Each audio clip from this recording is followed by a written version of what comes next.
Hello students. हमने अपने पिछले व्याख्यान में शुरू किया था प्रकल्पना के स्रोत, जिसमें हमने देखा था कि प्रकल्पना के मुख्यतः दो स्रोत होते हैं, व्यक्तिगत स्रोत और बाह्य स्रोत। व्यक्तिगत स्रोत के अंतर्गत आता है जिसमें व्यक्ति के स्वयं के अनुभव, उसका स्वयं का ज्ञान, उसकी जिज्ञासा, उसकी विचारधारा, उसकी कल्पनाएं, उसका दृष्टिकोण, जिसके आधार पर कि वो प्रकल्पना का निर्माण कर सकता है। तो ये सब जो है उसके व्यक्तिगत स्रोत माने जा सकते हैं और ये जो है अनुसंधानकर्ता के स्वयं से या किसी अध्ययनकर्ता के स्वयं से ही जुड़े हुए होते हैं।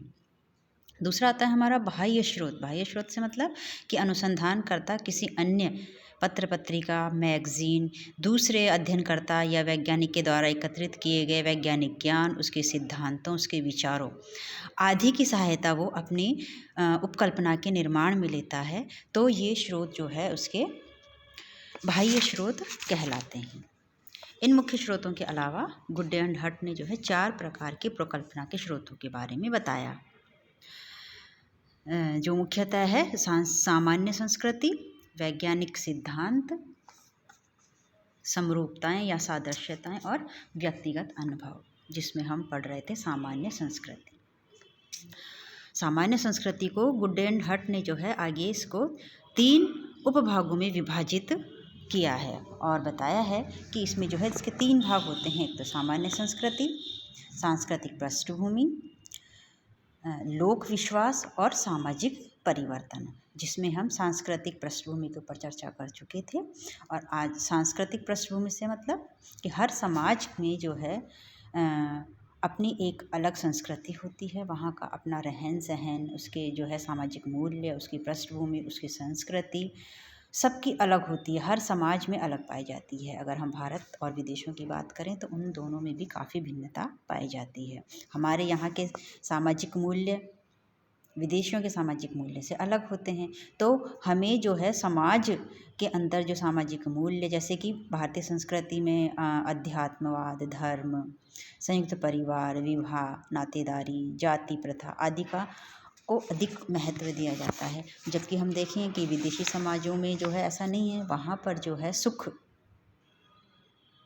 और प्रौद्योगिकी उन्नति को और जो है व्यक्तिगत स्वार्थों की पूर्ति को अत्यधिक महत्ता दी जाती है। वहाँ परिवार के जैसा कोई कॉन्सेप्ट हमारे भारत में जितना मजबूत है, वहाँ उनमें उतनी मजबूती नहीं पाई जाती है। तो हमारे और विदेशों के जो है सांस्कृतिक मूल्य जो है अलग अलग होते हैं। तो उन सांस्कृतिक मूल्यों के आधार पर ही एक अध्ययनकर्ता या शोधकर्ता जो होता है वो अपनी उपकल्पनाओं का निर्माण करता है।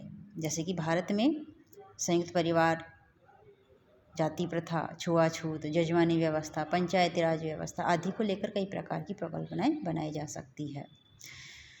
उसी प्रकार से जो है विदेशों में अगर हम बात करें तो वहाँ की जो है कल्पनाएं जो है अलग तरीके की होती है। जैसे कि सुखी कैसे हों, और जो है वहाँ पर जो है व्यवसाय, प्रौद्योगिकी उन्नति को अधिक महत्व दिया जाता है। तो उसी पर जोर देते हुए जो है वहाँ पर प्रकल्पनाओं का निर्माण किया जाता है। इसी प्रकार इसमें आगे आता है लोक विश्वास। लोक विश्वास के आधार पर जो है किस प्रकार से उपकल्पनाओं का निर्माण किया जाता है। लोक विश्वास से तात्पर्य होता है कि हमारे जो है समाज में जो प्रचलित कहावतें, मान्यताएं, मुहावरे आदि जो पाई जाती है, उनका जो अस्तित्व है वो प्राचीन काल से ही हमारे समाज में लंबे समय से जो है चला आ रहा है। तो हम जो है उन्हीं को लेकर, उन्हीं के आधार पर उपकल्पनाओं का निर्माण कर सकते हैं कि हम जो है उन कहावतों और उन विश्वासों के बारे में जान सकते हैं कि इनकी सत्यता कहाँ तक है और इनका समाज में जो है प्रचलन क्यों हुआ, इनकी क्या उपयोगिताएं हैं। तो ये सब जानने के लिए जो है एक अनुसंधानकर्ता इनको भी अपनी उपकल्पना या प्रकल्पना मानकर इनका अध्ययन कर सकता है। फिर नेक्स्ट पॉइंट आता है हमारा इसमें सामाजिक परिवर्तन। सामाजिक परिवर्तन कि समाज में जो है, समाज एक परिवर्तनशील अवधारणा है। इसमें जो है इसकी संस्कृति हमेशा, इसके मूल्य और इसकी सामाजिक व्यवस्था परिवर्तित होती रहती है। तो समय के साथ इसमें निरंतर परिवर्तन होता रहता है और इसी परिवर्तन के आधार पर हम जो है नई नई प्रकल्पनाओं का निर्माण भी उसमें कर सकते हैं।